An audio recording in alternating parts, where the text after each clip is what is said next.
Assalamualaikum warahmatullahi wabarakatuh. Hari ini kami akan membentangkan tentang ISTE bagi pelajar.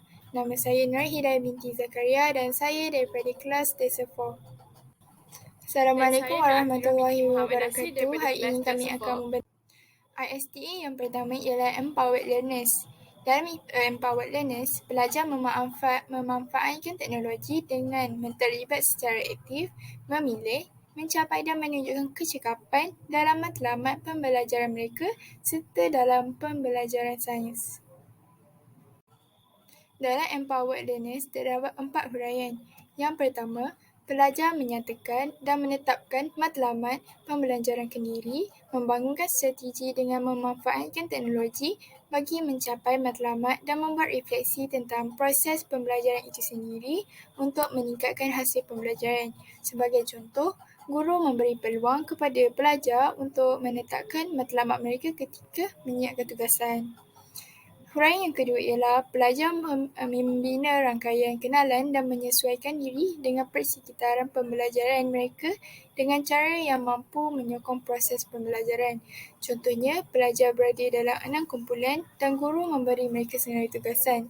Pelajar akan berbincang dan diberi pilihan untuk memilih tugasan yang ingin mereka laksanakan.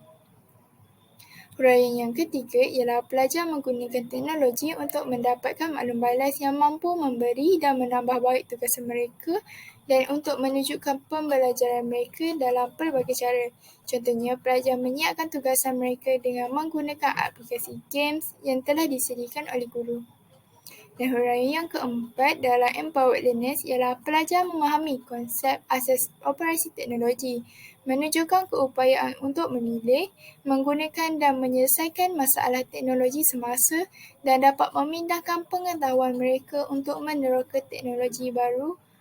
Sebagai contoh, dengan pengetahuan yang mereka ada yang sudah mereka pelajari, pelajar cuba untuk membaiki komputer seperti melihat motherboard komputer itu dan banyak lagi.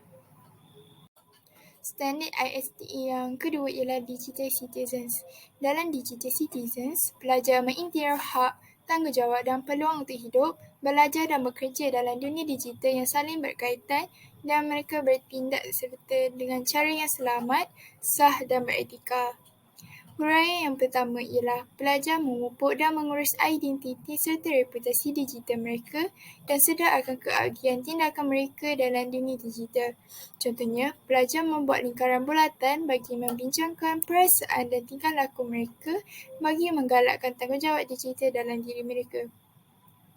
Huraian yang kedua ialah pelajar terlibat dalam tingkah laku yang positif, selamat, sah dan beretika apabila menggunakan teknologi, termasuk interaksi sosial dalam talian atau apabila menggunakan peranti rangkaian. Huraian yang ketiga ialah pelajar menunjukkan pemahaman dan menghormati hak dan kewajipan menggunakan dan berkongsi harta intelek. Contohnya, pelajar belajar cara yang betul bagi memberi hak cipta kepada hasil kerja orang lain dengan sempurna. Huraian yang keempat ialah pelajar mengurus data peribadi mereka untuk mengekalkan privasi dan keselamatan digital serta mengetahui teknologi pengumpulan data yang digunakan untuk menjejak navigasi mereka dalam talian. Poin yang ketiga ialah knowledge constructor.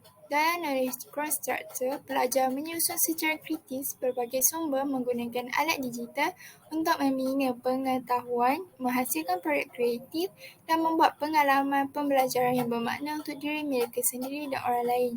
Dalam ini terdapat 4 huraian juga, iaitu pelajar merancang dan menggunakan strategi penyelidikan yang berkesan untuk mencari maklumat dan sumber lain bagi intelektual atau kreativiti mereka. Contohnya, pelajar cuba menyampaikan ucapan mereka di hadapan pelajar sekolah rendah dengan kreativiti mereka sendiri. Huraian yang kedua ialah pelajar menilai ketetapan, perspektif, kredibiliti dan maklumat berkaitan media, data atau sumber lain. Huraian yang keempat ialah pelajar menyusun maklumat daripada sumber digital menggunakan pelbagai alat dan kaedah untuk mencipta koleksi produk yang menunjukkan perkaitan atau kesimpulan yang bermakna. Huraian yang keempat ialah pelajar membina pengetahuan dengan meneroka secara aktif isu dan masalah dunia sebenar, membangunkan idea dan teori serta mengejar jawapan dan penyelesaian. Contohnya, pelajar menggunakan pengetahuan tentang teknologi pembuatan tangan plastik dan mencipta produk itu bagi membantu golongan yang memerlukan. Standard ISTE bagi pelajar yang keempat adalah inovatif designer. Inovatif designer terbahagi kepada 4 perkara, iaitu yang pertama, proses reka bentuk. Proses reka bentuk ini dia menggunakan proses reka bentuk yang disengajakan untuk menjana idea, menguji teori dan mencipta artifak yang inovatif. Seterusnya, kekangan reka bentuk. Gunakan alat digital untuk merancang dan mengurus proses reka bentuk yang mempertimbangkan kekangan reka bentuk dan risiko yang dikira. Yang ketiga adalah prototype, ialah untuk membangun, menguji dan memperhalusi prototype. Dan yang terakhir adalah masalah terbuka, mempamerkan toleransi terhadap kekaburan, ketabahan dan keupayaan untuk menangani masalah terbuka. Standard ISTE bagi pelajar yang kelima adalah computational thinker.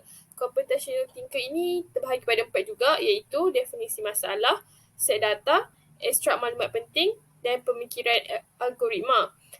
Definisi masalah ni adalah merumus definisi masalah yang sesuai untuk kaedah berbantukan teknologi. Set data pula mengumpul data atau mengenal pasti set data yang berkaitan. Bagi ekstrak maklumat penting pula, memecahkan masalah kepada bahagian komponen dan mengekstrak maklumat yang penting. Dan yang terakhir, pemikiran algoritma, membangunkan urutan langkah untuk mencipta dan menguji penyelesaian automatik. Standard ISTE bagi pelajar yang keenam adalah Creative Communicator. Creative Communicator ni terbahagi pada 4 juga. Yang pertama adalah menyesuaikan platform dan alatan, iaitu pelajar perlu memilih platform yang sesuai. Yang kedua adalah karya asli dan campuran semula. Pelajar perlu mencipta karya asli atau guna semula atau mengada semula sumber digital secara bertanggungjawab. Yang ketiga adalah model dan visualisasi, iaitu mencipta atau menggunakan pelbagai objek digital. Dan yang terakhir, menyesuaikan mesej. Menyesuaikan mesej dan medium untuk khalayak yang dimasukkan. Poin yang ke-7 ialah Global Collaborator. Dalam Global Collaborator, pelajar menggunakan alatan digital untuk berhubung dengan pelajar dalam pelbagai latar belakang dan budaya. Melibatkan diri mereka dengan cara yang meluaskan pemahaman dan pembelajaran bersama. Huraian yang kedua ialah pelajar menggunakan teknologi kolaboratif untuk bekerjasama dengan orang lain, termasuk rakan sebaya, pakar atau ahli komuniti untuk mengkaji isu dan masalah dari pelbagai sudut pandangan. Contohnya, pelajar menggunakan teknologi bagi menyertai lawatan digital bersama rakan-rakan dan melibatkan diri mereka dengan bertanyakan pelbagai soalan dan berkongsi pengalaman bersama rakan. Standard ISTE bagi pelajar yang ketujuh adalah Global Collaborator. Untuk poin ketiga, iaitu kerja kumpulan, pelajar perlu menyumbang secara konstruktif kepada pasukan projek, memikul berbagai peranan dan bertanggungjawab untuk bekerja dengan berkesan ke arah matlamat bersama. Poin yang terakhir iaitu isu tempatan dan global. Pelajar perlu meneroka isu tempatan dan global dan menggunakan teknologi kolaboratif untuk bekerjasama dengan orang lain untuk menyelesaikan satu penyelesaian itu. Sekian sahaja daripada kami. Terima kasih.